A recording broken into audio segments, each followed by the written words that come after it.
Thanks for joining us here today. We are in the fourth part of a series called It's Complicated. It's Complicated. And we've been talking about relationships, specifically romantic relationships, though we've said that if you do a little translating on your own, we really can transfer these principles to all types of relationships. That said, today, I think that the idea that we're talking about today most easily transfers to people no matter what your relationship status is. So to bring you up to speed just a little bit, real quick, this will be a short version, all right? If you've been here for the past few weeks, no, really this time it's gonna be short, all right? We've been talking about desires, how in every relationship, even before we enter the relationship, we have these hopes and dreams, desires for someone somewhere out there someday, right? And in a romantic relationship, often, it might be the desire like to have a child or to raise a family, or the desire to one day travel the world with someone, or have someone help me clean the house, or not make me clean the house, or have someone cook for me, right? And what happens is maybe in college or after college or at work or in high school or whatever, we take our desires on the road. We go looking for someone who's gonna fulfill all our desires. And often we find some kind of match or a close enough match, right? And then when I want something and you are fulfilling that desire, it's an amazing thing, right? And when I'm doing that for you and you're doing that for me, the relationship is running on desire, and that's when things are really great. But then often something changes and the fire kind of goes out. What we said is that a big part of that is what was once a desire pretty easily and naturally even becomes an expectation. It goes from a desire that I would love to be fulfilled to an expectation that should be met. It's not what I want in someone, it's what I expect from you. And so if we're not careful, like the hope that one day I'll have a home that someone will help me take care of becomes like, well, how come I have to come home to a dirty house again? Or when are you gonna start pitching? Or why am I doing this? And it becomes what you're supposed to do. It becomes, one day we're gonna travel the world to like, why are all my friends going on vacation and we haven't yet? It's what you're supposed to do. And what we said is that an expectation, don't get me wrong, it's not wrong to have an expectation, but feelings don't follow expectations. An expectation is either met or there's debt. You didn't do what you were supposed to do. Now watch, like this happens often in romantic relationships, but it happens in all sorts of relationships. Like maybe one day, at one point you had a desire that your kids were gonna grow up and you'd all spend Christmas together every single year, and it's a hope and a dream, but then all of a sudden there's this like, well, what do you mean you're spending Christmas this year with her family? Because it became an expectation. Right? Or maybe maybe you're younger and you've never actually said this, but you love that your parents take you places, right? You desire that, and then it becomes like, well, what do you mean you're not gonna stop your movie and drive me to the sleepover? What do you mean you don't have time to take me to the mall? It's an expectation, right? Maybe you had a desire that one day, your kids were gonna be really close with their grandparents, or you were gonna be really close with your grandkids, but what do you mean you're taking a job out of state? A desire becomes an expectation. And I'm not saying it's wrong to have expectations. What I'm saying is that the person who can keep their desires is the one who's the happiest person in the room. It's the one who doesn't put pressure on the relationship. It's the person you're not afraid to give bad news to because they're gonna be upset. But it's not easy. Now, we put that aside for a second, right? If you wanna dig deeper into that, you can go into parts 1, 2, and 3 of the series, because we really unpacked a lot of this. We went pretty deep into the whole idea, which I didn't make up, by the way. I told you last week, I'm not smart enough to come up with that. But what I want to talk about today is something that definitely applies to this, but really couldn't be seen totally independently. We're looking at a decision that we make, not just in romantic relationships, but in all sorts of relationships. And the problem with this decision is that it often doesn't seem like a decision. It doesn't seem like a choice. It seems like a response or a reaction. And so we just let ourselves respond or react in what feels like what's natural, and it may be undermining our relationships. This decision is essential. It is huge in romantic relationships, and it's also huge when it comes to following Jesus. So if you're somebody who believes this, somebody who considers themselves a Jesus follower, it's important that we get this right. It's huge in all sorts of relationships. It's a decision, a choice that we can make or not make, but it often doesn't feel that way.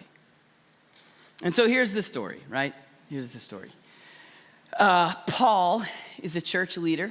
We talk a lot about him. He traveled the world, super influential. He came after Jesus, started all these churches, and then, he tried to stay in touch with them. And they had their issues like every church does. He would write letters to them. And there's a church in a city called Corinth. And it's a good church. There's some good things going on there. It's where we get 1st and 2nd Corinthians. They're letters that are written to this church. But they have issues. And at this one point in time, they get stuck playing church. Like they get caught up in the politics, in the X's and O's, like all the details of what it looks like to be in church, right? With their giftings and positions and who's sitting where, and this still happens today. They get so stuck in it that they forget what the whole thing is about. The whole thing. They lose sight of the one thing they weren't supposed to lose sight of. Remember, we actually talked about this early in the series, how Jesus sat down with his disciples. I think we've got the verse in there. He sat down with his disciples and he said, like his last thing, his big command, his parting words, he says, "As I have loved you, so you love one another." Like that's the new command. That's the main thing. That's the don't forget about this. And so there's one thing they've forgotten. And though love is not the choice we're talking about, the choice is woven into this, okay? And so here's what he says. He says first, if I speak in the tongues of men or of angels, the word tongues there literally means languages. If I speak in the languages of men and the language, like we're talking about getting really spiritual here, the languages of the angels, if I can do that, right? He says, but I do not have love.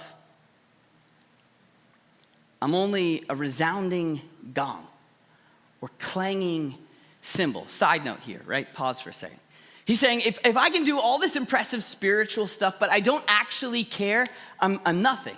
I'm just making noise, which is an important point to point out, an important time to point out that you should never judge someone's character based on how well they speak, right? Like public speakers are on their best behavior when they're public speaking.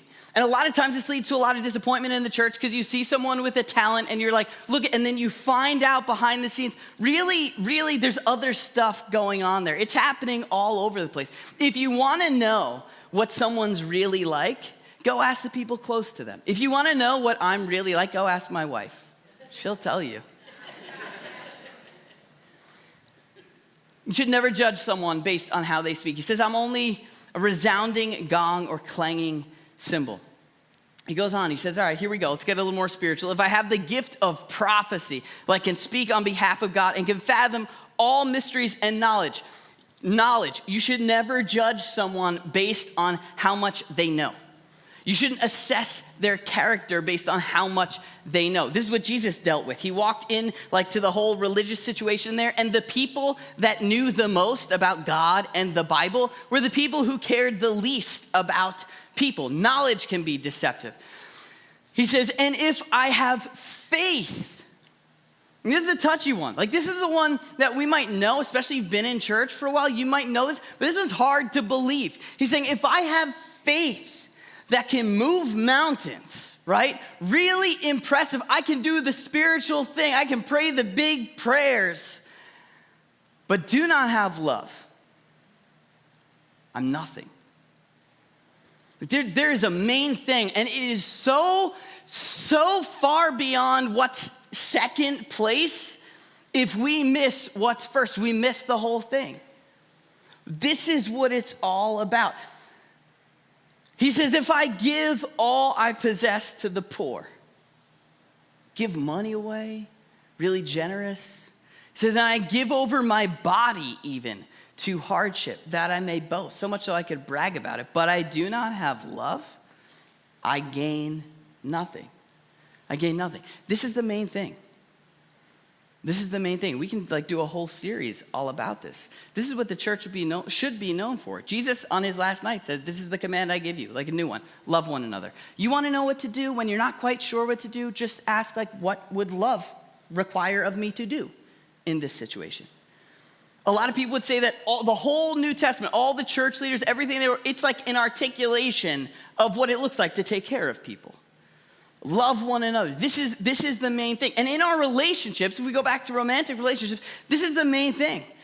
You can be the one who reads the books and knows the tricks and knows the love and respect and the languages, and I know your color now, and I've got all the knowledge. You could be the one that goes to church. You can be the one that knows all the Bible verses. But if you're not genuinely in this for the other person, you've missed the main thing. The main thing. This passage wasn't written. It's read in a lot of weddings, especially the next part, read in a lot of weddings. It's on a lot of people's bathroom walls.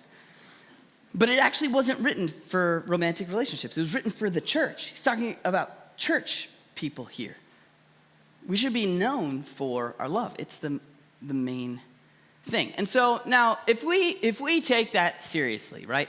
A lot of times we have to be careful. And I've said this before. A lot of times in the church, we get really good. If you've been here for years, like in church for years, we're really good at agreeing with the things that these church leaders wrote, and not so great at applying them. Right? We're just okay, cool, got it, but we're not really always reading to put it into practice. But if we were, think about it like this, okay? Imagine you were gonna come here today and I said, today, you're gonna do a lot of things. You might get some bagels, some coffee, you might sit down, but you remember, the one thing that matters about you being here today, the one thing, don't miss this, you gotta find Steve and give him a fist bump. Find Steve. You wouldn't be like, amen, I got that, right? You'd be like, who's Steve? What does he look like? Where does he stand, right? Is he the guy in the little hallway down there giving everybody fist bumps, kind of making fun of them a little bit as they pass? That Steve? Or is it somebody else? Is it a different Steve? Is Steve in the back? Where's Steve? If we listen to apply, we want to know what's next, right? If really the only thing that matters is the main thing that matters is how we care for people. You want to know, okay, what does that look like? How will we know it when we see it? And here's where he gets to the bathroom wall, all right? You might know this. He says, love is patient. It's patient. Other translations say long suffering. It can put up with a lot. There's an implication there. The implication is that you're going to be in situations where you don't want to be patient, but love chooses to be patient. He says, love is kind. It's kind. It cares. It's nice to be around.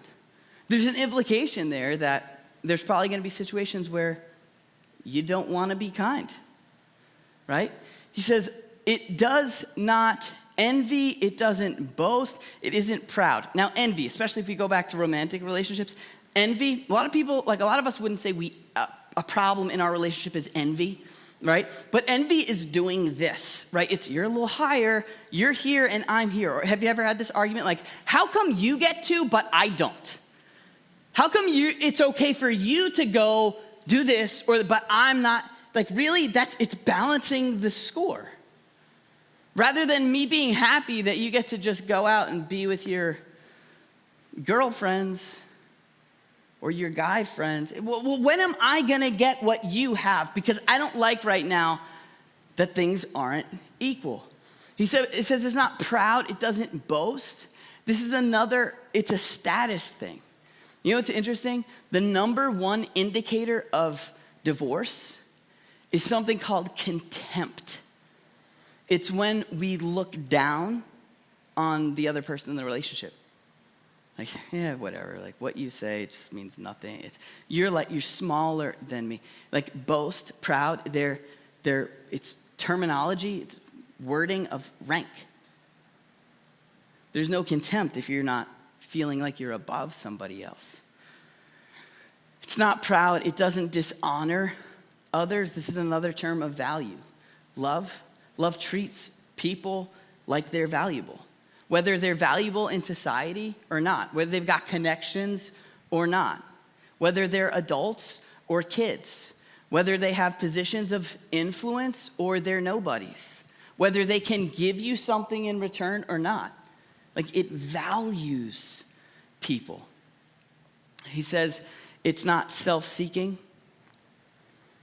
It's not like in it for me. Remember our boxes? It's not just like me trying to get my desires always. He says it's not easily angered. It keeps no record of wrongs. If you've been with us for the past couple weeks, you know these two can go very easily together. Easily angered and record of wrongs. Record of wrongs, remember, like debt. Remember taking the record of wrongs and nailing it to the cross? Remember what happens when we hold a debt? Anger follows. I'm not getting what I'm supposed to have. You owe me. Easily angered, record of debt. It's not keeping a list of, you know what you said to me last Tuesday and last Wednesday, and you didn't take the trash out, and then you came home, just like boom, boom, boom. It lets it go. Doesn't mean it doesn't talk about it, but it doesn't use it as ammunition. So, we read that, right? It's a bathroom wall. That's like usually, it's hard. It's hard. I don't want to make it sound like it's easy, but it's pretty clear, okay? Then we get to this part here, and this is where I'm kind of like, you lose me, all right? It says, love does not delight in evil, but rejoices with the truth. That's a little poetic. I'm not quite sure what is to delight in evil? Does that mean if you kill someone, we're not going to have a party? Right? What does that actually look like? Then he goes on, again, kind of being poetic. We see it always protects, it always trusts, it always hopes, always perseveres. And then in some versions of the Bible, they put love never fails. In other ones, they put it in the next paragraph. But it's nice, and we wrap it up. That's usually the part where, you lost me. I got patience, I got kindness, right? I got the envy, something there about seeking, record of wrongs. I can do that, but the delight in evil, that's the part we just kind of mumble as the verse rolls off, Because it's abstract and it's hard. Here's a question to think about, all right? What do you do with the gap? When you experience a gap, I'm not talking about the store. The gap meaning or a gap, which we could define as a situation without an explanation. A situation that requires interpretation. Okay, so here's an example of the gap. Imagine you have a husband, and it's Valentine's Day, and you wake up one morning and he's gone. Maybe he leaves early, goes to work typically or wherever, goes to do his thing. You wake up, there's a rose on the table. There's a gap there. There's a rose. There wasn't there before. He's not here. There's some interpretation that's required. Now you have a few options, right? Maybe one, there was a miracle and it just appeared, spontaneous generation. Two, maybe your house was robbed and there was a rose left as the, thief's calling card. Or three, maybe he cares about you, right? And he wants to show you that. You, whether you realize it or not, you make a choice to finish the story, to fill the gap. Right? Now, let's say, here's another example. Let's say I'm in the park walking with my wife on a trail, and all of a sudden this really good-looking guy comes walking by in our direction, And I see him and my wife, they make eye contact for longer than I'm comfortable with. And then he walks by and she gives him the sexy look back. You know what I mean? right? Why? There's a gap. There's a gap. There's a situation without an explanation. There's missing information. I can fill that gap. And I have some options. I have a choice what I'm putting. Maybe I can decide that I'm boring and she's not into me anymore, and so she's attracted to this other guy and, they're into each other. Maybe they know each other from work. Maybe she's trying to figure out if she recognizes him from work. Maybe he had toilet paper on his shoe, and she was seeing if that was really what it was. But it's a decision that I make to finish the story one way or another. And obviously in that situation, we could talk about it right there because we're together. But often you're not when you're faced with a gap. There's a book, it's called The One Thing You Need to Know. It's by a guy named Marcus Buckingham, I think. And in the book, he references this study that was done about the happiest couples. The happiest couples. Couples that have been together for a really long time and are really happy. And they wanted to know what makes them super happy. And they had this idea. They expected to find out that the happiest couples had just really learned to lower their standards, to just, deal with all the issues that the other one has and just not be really bothered when those issues come up. What's interesting, though, is that they found the exact opposite. When asked to rate each other's quality, in almost every situation, the partner rated their partner better than the partner rated themselves. In other words, it would be like my wife rating me higher in a category than I'm rating myself in that category. They had an optimistic outlook. They chose to see the best in one another. Better than some would even say is reality. And when faced with a gap, when faced with a situation that required an explanation or interpretation, they came up with the most generous possible explanation, and they chose to believe it. And while that might sound crazy, what it did is create what they call like this upward spiral of love, where I feel trusted, and so now I'm trusting and more trustworthy. It feels like there's someone behind me who's not critical of me, like waiting for me to step out of line, but someone who believes in me, believes in my intention, like came up with the most generous possible explanation, beyond the benefit of the doubt, and made the choice to say, yeah, this is probably why that happened. This is what the healthiest relationships have. In other words, like all of a sudden it makes this last part of the verse a little more concrete. When we read that love, it always trusts. Have you ever wrestled with this a little bit? Like I read that and I'm like, no, I don't think so. It doesn't seem very smart. I feel like someone could take advantage of me if I always trust them. We just read it like a poem. Oh, always trust. There's some positive words there with always, But if he really meant this, what is he saying? What is he saying? Always trust. Like chooses to trust their intent, to get behind them, to not constantly be the skeptic. And so, like, just think about this. When we think about love, like, if I'm being impatient, pretty quickly, like, it's pretty easy to say, like, okay, you're not being that loving, right? If I'm not being kind, it's pretty easy to say, oh, you're not really being kind. But in our context, in our culture, in our society, we don't associate love with trust. Not naturally, at least. If I'm like, I don't really trust you here. Most of the time, maybe I'm totally wrong. You can disagree with me. But we're not like naturally saying, well, no, you're not being loving. It's like, no, you're not being trustworthy.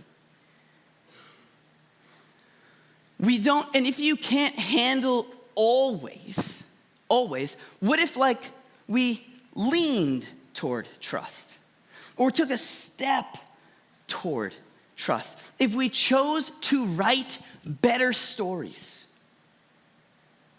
He says, love always trusts, always hopes for the best, always perseveres. Think about this. What about like when trust is broken? What about when you have proven to me that I shouldn't trust you? I tried, I put myself out there, but then what do we do? Right? Even in the relationships where trust has been completely broken, if that relationship is going to move forward, if the couple decides to stay together and move forward, they don't get back on track until the party that has had their trust broken decides, I'll trust again.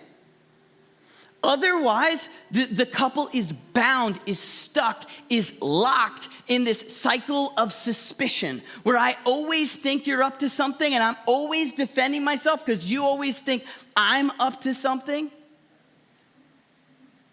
And so it can't get back on track unless there's trust. But this is part of love.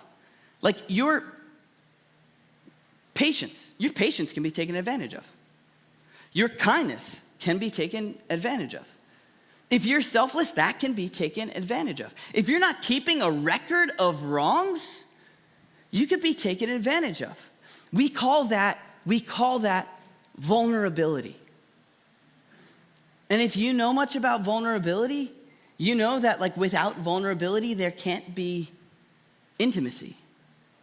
And so there needs to be trust so that we could be vulnerable, so that we could feel those feelings of connection. Otherwise, we're stuck in suspicion and self-preservation.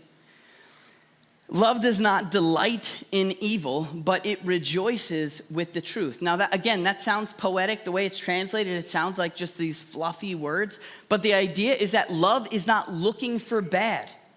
It's not looking for you to mess up. Have you ever done this? Like, you ever been part of this conversation where it's like, you didn't come home on time, and you know why? It's because you just don't care. You don't value me as a person. Your other things are so much more important. Your friends are more important. Like, we can build this grand case of why, like, you don't like me. And often that's not the case. Often we're putting hurt and pain and strain on the relationship that just doesn't exist. And what it starts from is the unwillingness to trust, to write a better story. And there will be times when your trust is broken. And you know what you do when that happens? You sit down and you talk about it and you go to counseling and you explain how hurtful it was and how hard it's gonna be for you to trust again. I'm not saying you bury that stuff and just walk around blind. But if we want a relationship that feels close, we have to get on the path of trust. And it's hard. It requires vulnerability. I think right now, I think that that's the biggest issue with our culture today. We live in a culture of suspicion. We live in a culture where when there's a gap, when I don't know something about you, I'm filling it in with the worst possible explanation, especially in the political realm, right? Like, why do you believe what you believe? Well, because you hate people. You're partners with the devil. You want to destroy this country.